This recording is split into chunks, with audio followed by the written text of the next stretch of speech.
Hello Shirley team, and welcome to the February Supervisor Safety Meeting. Been a pretty mild winter thus far, which has enabled us to get a lot of work in place. Incidents, we've had a few. Slips, trips, and falls, and material handling still comes back to haunt us from time to time. So for this month, we're going to have Shirley Underground is going to talk about material handling and some of the techniques that they use and some of the special PPE that they utilize to assist them daily in their tasks to prevent them from getting injured, and also go over a few things to assist us with material handling and how they handle heavier objects. Thank you.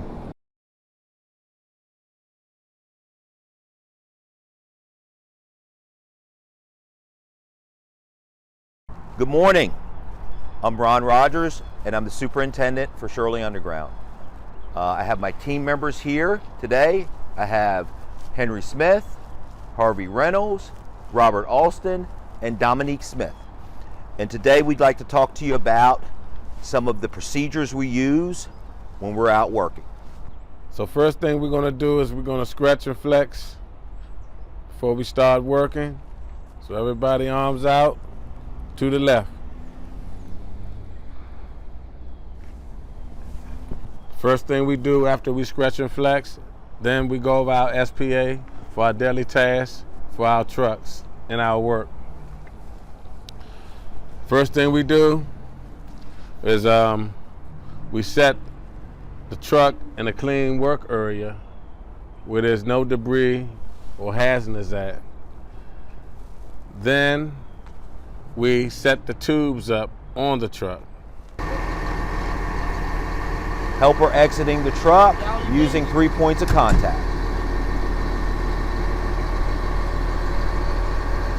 Getting ready to set up the boom and the tubes to start the actual operation for today's work.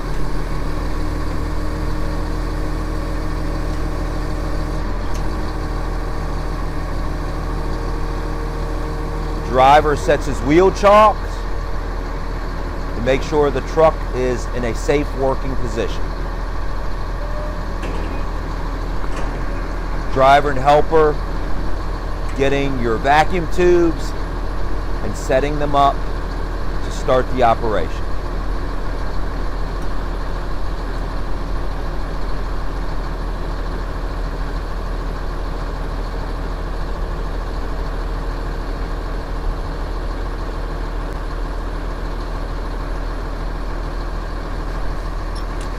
Helper positioning the tube.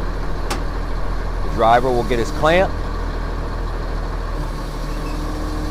and we'll secure the tube so it is in working order. Both helper and driver putting the clamp on to secure the tube, both making sure that they don't have their fingers in an area where they're going to get pinched or harmed in any way. Ready to go to work. We are set up our washdown gun to clean up our equipment after the work has been performed.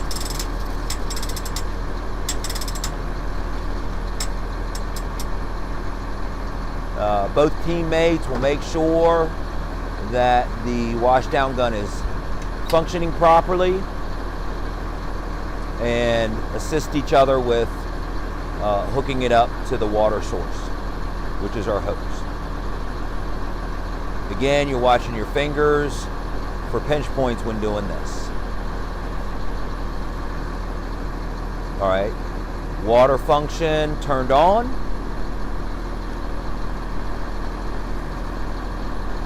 Again, port your washdown gun in a safe direction. Yep, and we'll clean off our tubes so there's no issue with debris. Wash off our tubes, wash off your tubes. Make sure we get all the debris off it. Again, the helper will stand clear while your operator is spraying off the tubes.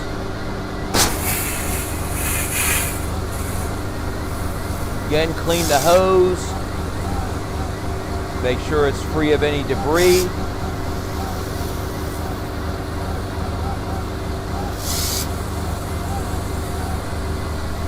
Then lift your tube.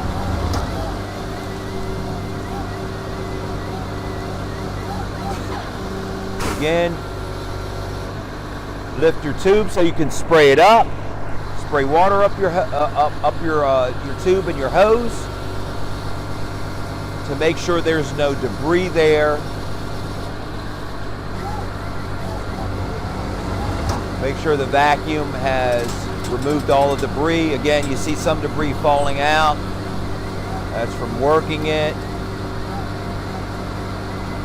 So the driver or operator will spray out the tube to make sure we clear it of any and all debris. And then then put the tube back to a safe position.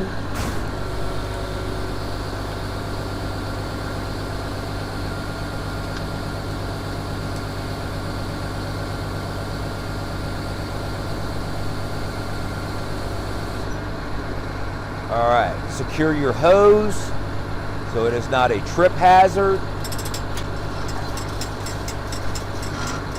Stow away your tool, your washdown gun, so it doesn't become a trip hazard. Remove your clamp. Again, be careful of pinch points.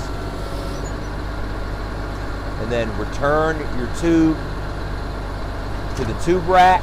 It's in the back of the truck, and secure it with your bungee cords. And then Dom is positioning the boom so it is stowed away, so it is not moving when you're transporting or moving to the next location.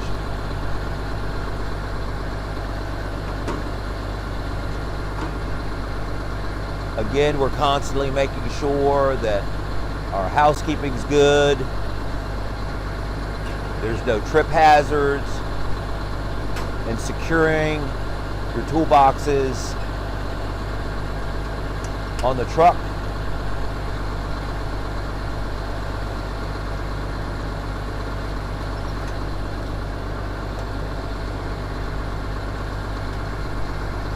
All right, now we're moving to the next location. Driver and operator, go ahead and get back in the truck. Get back in the truck. Remove your wheel chalk first, of course. Stow it away.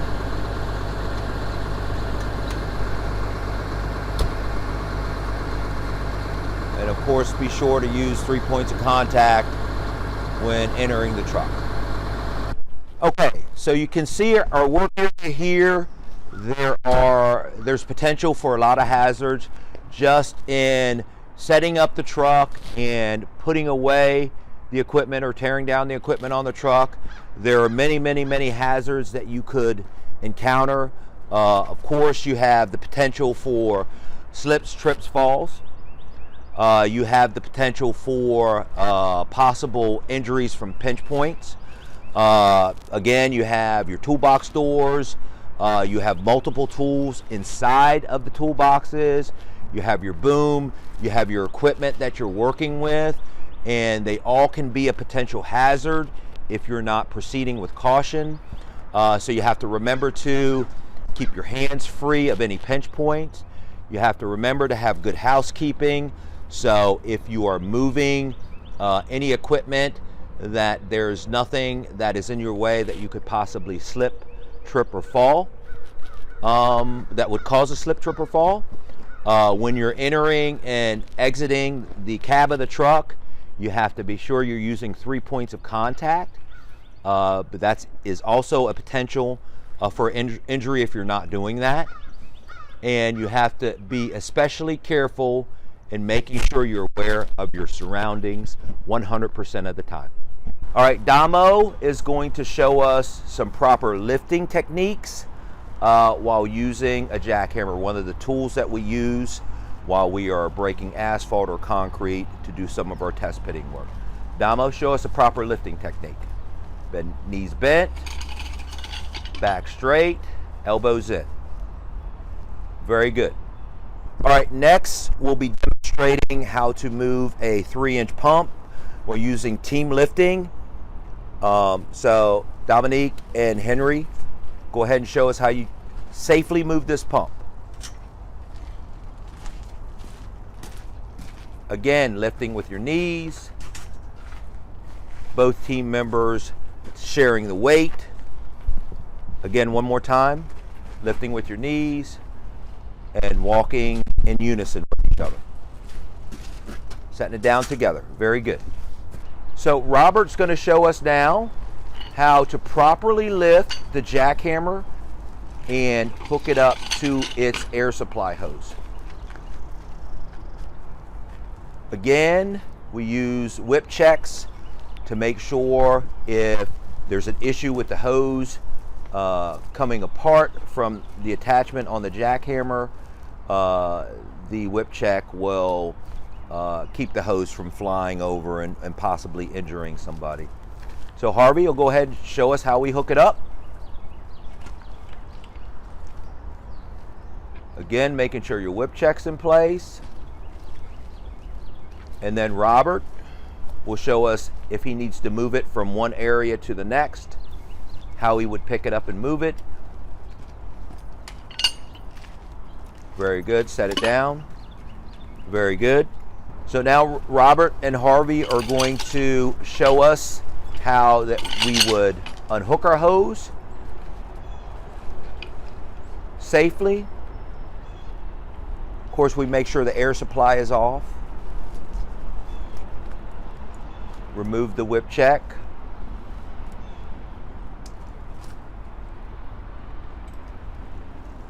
And then safely reel back in our hose so the hose is not a trip hazard.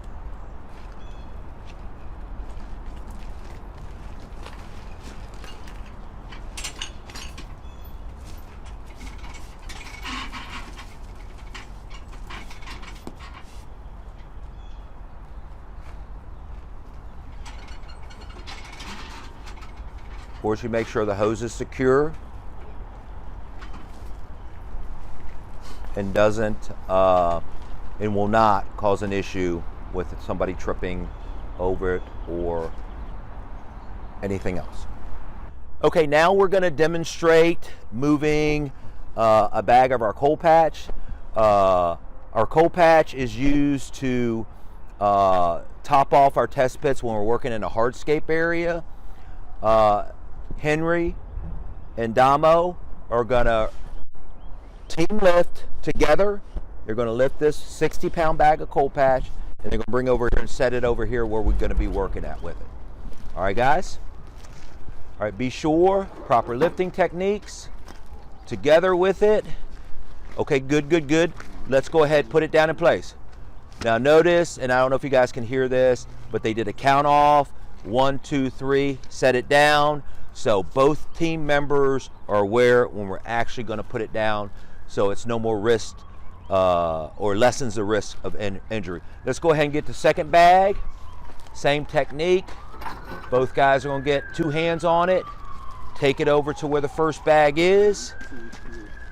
1, 2, 3. Again, 1, 2, 3. Release. 1, 2, 3. Release. So both guys know exactly when to put it down, so it lessens the chance of one guy bearing more weight than he should have to. Again, both team members moving a 60-pound bag of coal patch, team lifting, picking it up together. Good lifting techniques, bending their knees, elbows in, back straight, same again. Taking it over, setting it on the back of the pickup truck. And again, the count off when they are releasing it. 1, 2, 3, release. 1, 2, 3, release. That's what we do here at Shirley Underground. Okay, let's talk about some of our additional safety equipment that we use at Shirley Underground. Damo's going to demonstrate one of the ones that I like a lot. This is a crimp-on This particular safety tool is attached to your boot, and it is to assist with traction. So Damo, if you would, show us how you would put one of those on. This attaches to the bottom of your boot again, and the spikes here helps add a little bit of traction. So a lot of times when you're working on a slope or a slippery area, this is a good accessory to have, and it has the potential to give you better footing, better traction, better footing when you're working in a slippery area. Okay, so most everybody knows what this is. It's an air monitor used for confined spaces. It is a tool that alerts us if we have potential gases in a confined space where we're working. That's one of the additional tools that we use here at Shirley Underground. We also have our walkie-talkies. Each crew member has a walkie-talkie, and that gives us the ability to communicate with each other, communication being one of the most important things in my mind that we do, so we'll know if our team member needs something, or if they're in trouble, or if there's just if we need to talk about what we're doing and we're not close to each other, we use walkie-talkies. Some of the other things that we use, this is a shin guard. See if we can get one of these apart here.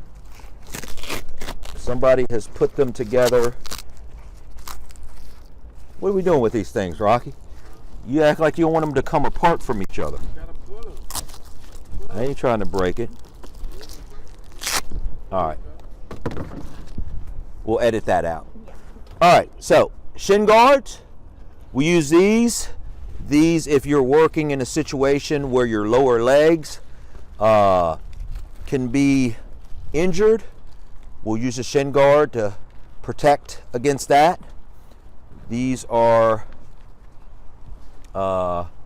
particularly good for kind of keeping you safe, or keeping your lower leg safe when you're working in a dangerous position.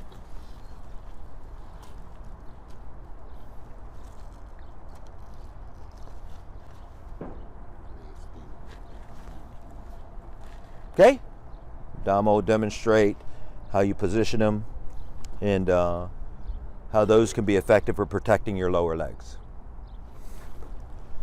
One of the other safety accessories we use is we use a metatarsal protection. This for us is mainly when we're jackhammering. These protect your feet. So if a heavy object such as a jackhammer were to fall on them, you would have some protection. Another tool that we'll utilize is our spotlight. It's a spotlight we use when we're working in dark areas. We do a lot of confined space stuff, so spotlights are very important. This is a particularly nice spotlight. It's waterproof. We like the waterproof spotlights because we tend to get them wet. It's very durable, and it assists us with being able to see when we're working in a dark area. Of course, we have our harness for fall protection. These are put into use when we're working in an excavation that is deeper than 6 feet, or a situation where we want to guard against falling. All right, in closing, we'd just like to thank everybody for assisting with this video. We'd also like to make sure everybody understands that we have a lot of safety accessories and tools, but if we're not using them, they're not going to help us. We have to make sure that we are communicating with each other, that we're doing. We're following the proper safety procedures and protocols, starting with the SPA. Again, that's extremely important. So everyone is on the same page with whatever work that we're performing, and following through from the starting point to the ending point of the day, and making sure we're doing everything we can to remain safe and to stay out of harm's way. That means using all of our safety gear, communicating with each other, and making sure we're looking out for everyone that you are working with every minute of every day. Again, thank you very much, and always remember, safety starts with me.